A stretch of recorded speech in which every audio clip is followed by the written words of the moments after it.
This is Nina Serrano for La Raza Chronicles. I have in the studio today Vanessa Quesada. She comes from the San Antonio Peace and Dignity Journey. She's also part of the Esperanza Peace and Justice Center and the Society for Native Nations. Bienvenido, Vanessa.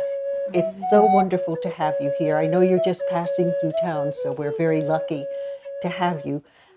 Welcome. Muchísimas gracias, señora Nina.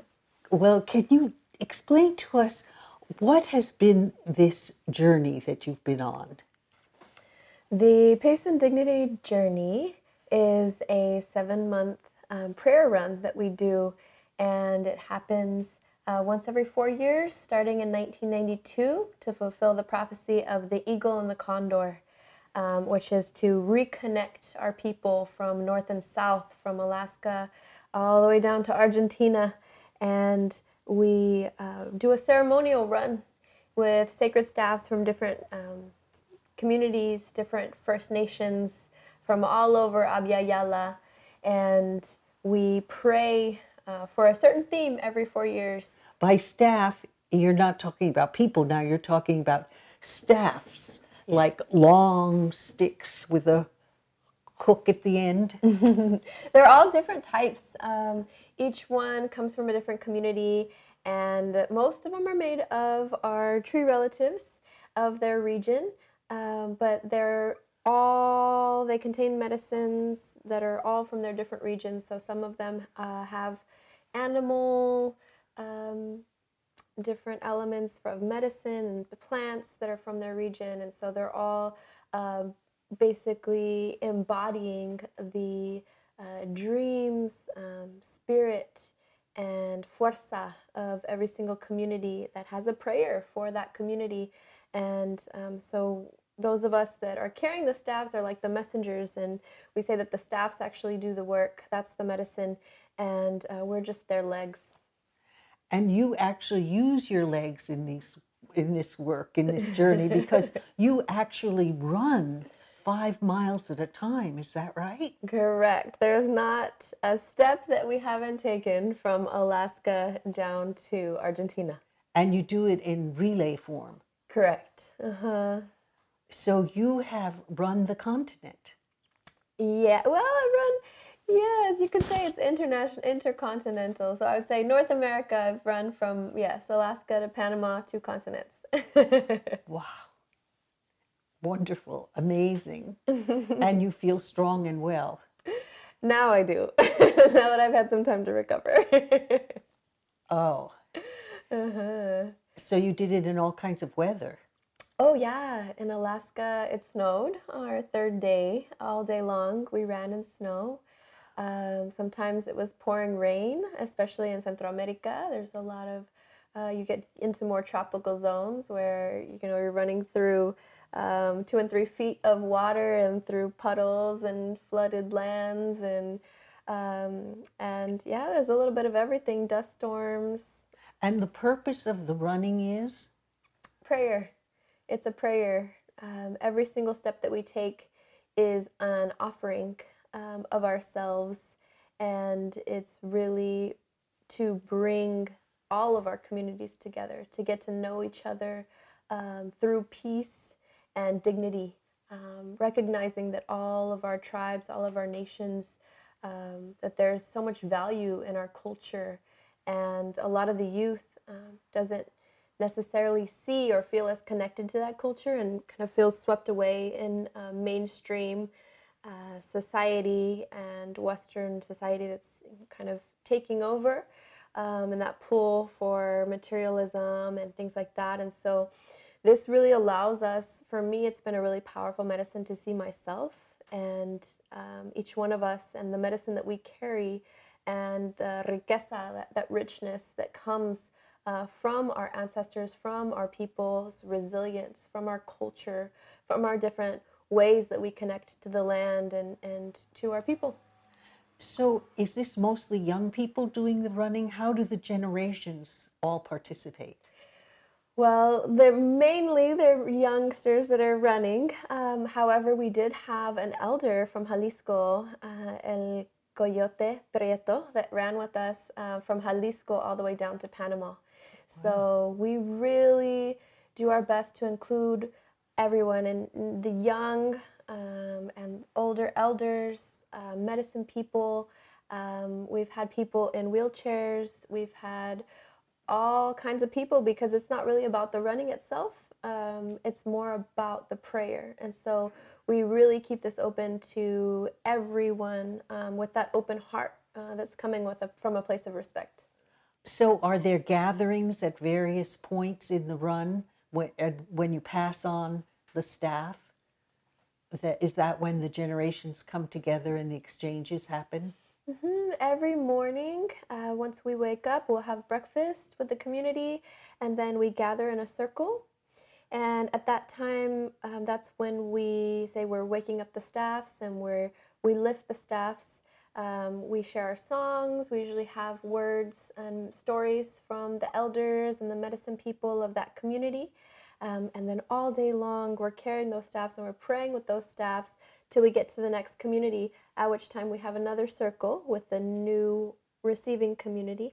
And again, sharing songs and stories and medicine. And then we'll lay the staffs down again to rest, at which time we'll have dinner with the community, and then we're able to rest as well. I'm sure that the rest is very welcome by then. Exactly. They're 5 miles at a time, right? Oh, yeah. It depends how people feel, what condition they're in. But we run about 5 miles at a time. Mm-hmm. Wow. So you pass through different borders, different countries. And how do these official states respond to this? And have you received support from them? So one of the things about the run is the prayer is that we're reuniting all of the nations, and so in that way we're bringing territories together that often span different nation states. And so there have been some challenges in the past, including in 2016 when we ran to Nicaragua. Right there on that border between Honduras and Nicaragua, we were stopped because their election was happening 1 week after the election in the United States. And so they were not accepting and not open to any groups of any sorts that were coming, especially those groups that also had people that were coming from the United States, or anywhere else for that matter. We weren't the only group that got turned away. And so in this way, this is the first time that we've ever had this problem in the 24 years that we've been running and we've been carrying this prayer. We've never come across this problem. And so this is something really new that's alarming, and it's something that in 92 the elders really had this vision for us to carry this prayer as a prayer and not to get involved in any kind of politics or pushing any agendas. And at this point in time, everything's starting to collapse together. And so those questions are arising again of becoming a nonprofit organization, and how are we going to maneuver and clarify with language that these nation states or these borders are understanding, because they're really, at the end of the day, political constructs, right? Yes. So as you go from country to country, territory, region to region, how is woman leadership viewed and accepted? Or challenged? It was challenged from Alaska down, to be honest. The greatest challenges were definitely in Central America. There are certain places in Mexico and in Central America where women would not run by themselves, that women were catcalled, lured into the jungle, followed, given a hard time and things like that. And luckily, along the way, some of those things that happened, it was just in the timing where that runner was being picked up with the van, or one of the runners just had this intuition, to go check on that runner. And so all of these things come up, and there's definitely a heaviness around the femicides. Still, all the way down. A lot of people think, oh, Chiapas or Central America and Honduras, one of the most violent places in the world right now. But there's also every single community that, all the way from Alaska down, all through Canada, that told us stories of their missing and murdered Indigenous women, and men as well. And so this is really something that's severely underreported, that a lot of us don't even have an idea of how many people are actually being disappeared, being murdered. And it's really up to us to reinstate, this communication amongst us that is away from the political constructs of the media and the corporations of what they want us to know, but us really being able to reconnect in a way that's genuine to our roots and to our Indigenous languages, and being able to also find other ways. We talked about borders, about breaking down these borders. It's like, that's not the world that we want to live in as youth.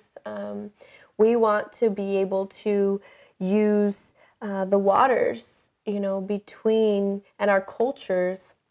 For example, there's a really great group in between Mexico and Guatemala that are really using that strength of the water and their culture to bring together all the different Mayan pueblos, to really destroy the borders and come down with the borders, and not recognize those borders, and to remind ourselves that as Indigenous people, we've been able to cross into different territories and take care of our territory the way that we know how, without being stopped, without having a passport, without having any of these documentations that are now required.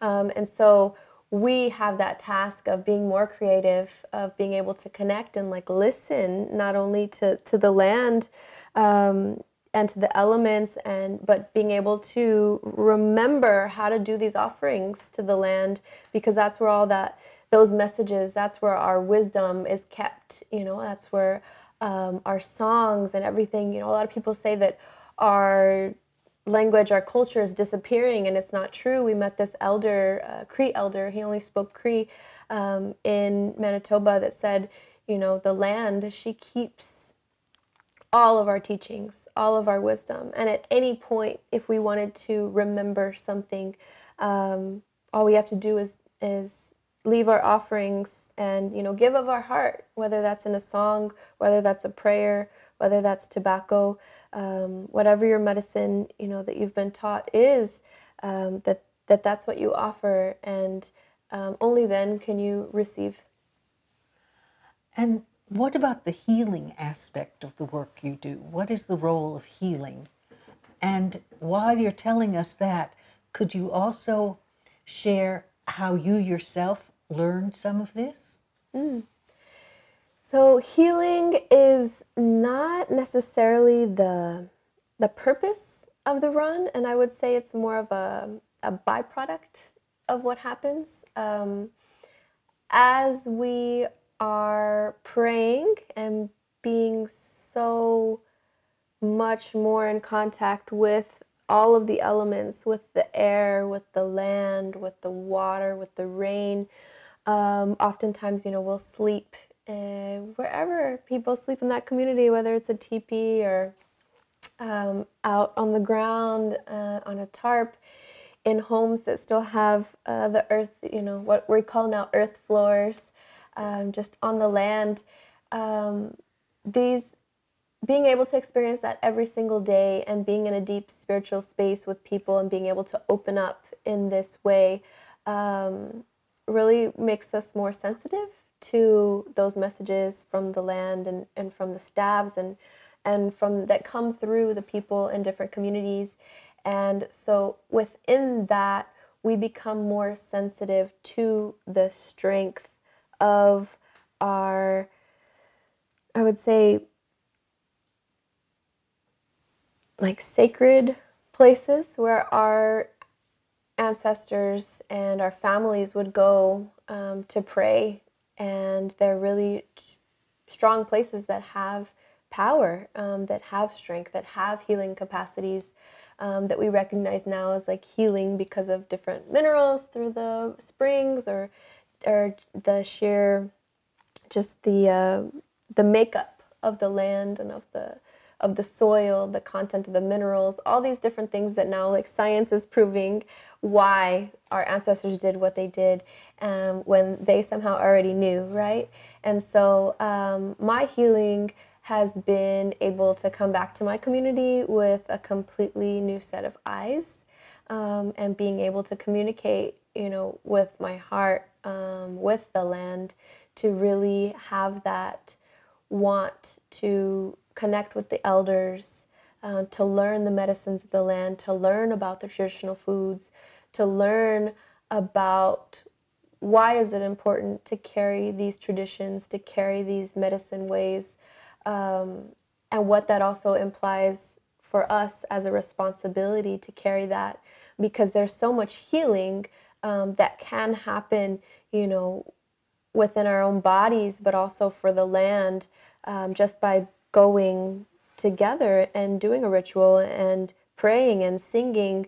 I've seen it happen in my own community where our birthplace of the waters, or Yanawana, it was going dry in 2012, and we were running for the water, and one of the women had offered, a few of the drops of the water from there before it had it dried up. And so we felt that call, and we started going to give more offerings, and in that process, 7 years later, it's flowing again, and all these things that we don't realize are possible, but there are still medicine people that know how to call upon that spirit of the water to come back, or what we need to do to make sure that there's a better balance, because there's all these things that are happening now.